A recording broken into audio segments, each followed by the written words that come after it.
சீக்கிரமாகவே வந்து ஒரு பெரிய கல்யாண ஷாக் கண்டிப்பாக காத்துக்கிட்டு இருக்கு அப்படிங்கிறது நமக்கு தெரியும். அரசியோடைய விவகாரத்தில் அரசி பழனிவேல், அரசி குமரவேல்னு ஒரு முக்கோண கதை கண்டிப்பாக வரப்போகுதுங்கிறத பற்றி லைட்டாக அங்கங்கே வந்து நமக்கு தூவி விட ஆரம்பிச்சிட்டாங்க. அதில் எது நடக்க போகுது அப்படின்னு வந்து பார்த்தா, இன்றைக்கெலாம் அரசியை வந்து கிண்டல் பண்ணி வம்பெடுத்து எல்லோரும் அண்ணன் தம்பி எல்லாம் சேர்ந்து சோஃபாவில் வச்சு தூக்கி விளாண்டும் பொழுது அப்போவே நமக்கு தெரிய ஆரம்பிக்குது, இந்த கதையில் அடுத்து இவ்வளோ தூரம் சந்தோஷமாக பார்த்துக்கிட்ட, எல்லோரும் வேலை செய்ய விடாமல் பார்த்துக்கிட்ட தங்கச்சியை போட்டு பாடாப்படுத்தி வேலை செய்ய வச்சு போட்டு டார்ச்சர் பண்ண போகிறாங்க அந்த எதிர்த்த வீட்டில் வந்து வாக்கப்பட்டு போய் அப்படிங்கிறதான் கதையை கொண்டு வர போகிறாங்க.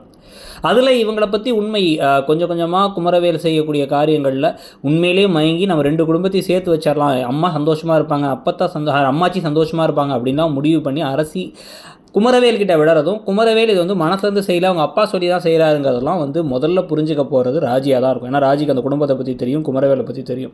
ஸோ குமார் இதெல்லாம் செய்கிறதுக்கான காரணம் இதுதான் அப்படின்னு அவங்க வந்து சொன்னாலும், காதல் கண்ணை மறைச்சி அப்படியே ஒருத்தங்களை வந்து பிளைண்ட் ஆக்கிடுங்கிற மாதிரி ஒரு விஷயம் சொல்லுவாங்கள்ல. ஸோ அந்த மாதிரி ஒரு விஷயம் தான் வந்து இங்கே நடக்குமோ அப்படின்னு சொல்லி தோணுது.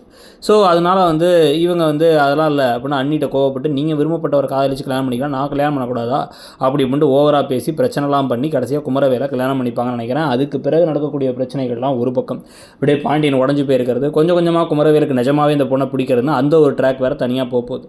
இதில் தங்கமயில் சிக்கிற ட்ராக்கை தள்ளி வச்சிட்டாங்க. அதில் வேறு இப்போலாம் வந்து சரவணன் தான் வந்து மோசங்கிற மாதிரி ஒரு ட்ராக் வேறு கொண்டு வந்துட்டாங்க. அதெல்லாம் பற்றி நீங்கள் என்ன நினைக்கிறீங்க அப்படிங்கிறத சொல்லுங்கள். அப்படியே கீழே இருக்க அந்த ஷாப்பிங் ஐக்கான் பட்டனை கிளிக் பண்ணி ஃப்ளிப்கார்ட் ஆர் மிந்த்ராவில் இருக்கக்கூடிய ஆஃபர்களில் உங்களுக்கு பிடிச்சது எந்த ப்ராடக்ட் வாங்கணுமோ அதை வாங்கிக்கோங்க. பல்வேறு ஆஃபர்கள் மாற்றி அடுத்தடுத்து வந்துகிட்டே இருக்குது.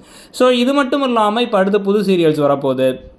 இப்போ இருக்க சீரியலில் 1-2 சீரியல் முடிகிறதுக்கான வாய்ப்பு இருக்குங்கிறாங்க. எந்த சீரியல் முடிஞ்சால் பெட்டர், புது சீரியல் வரதில் எதை நீங்கள் பார்க்கணும்னு நினைக்கிறீங்க அப்படிங்கிறத கமெண்ட் செக்ஷனில் சொல்லுங்கள். கூடவே வந்து மறக்காமல் இடம் பொருள் சேனலை சப்ஸ்கிரைப் பண்ணி அந்த பெல் ஐக்கானையும் கிளிக் பண்ணி விட்டுருங்க. தேங்க்யூ.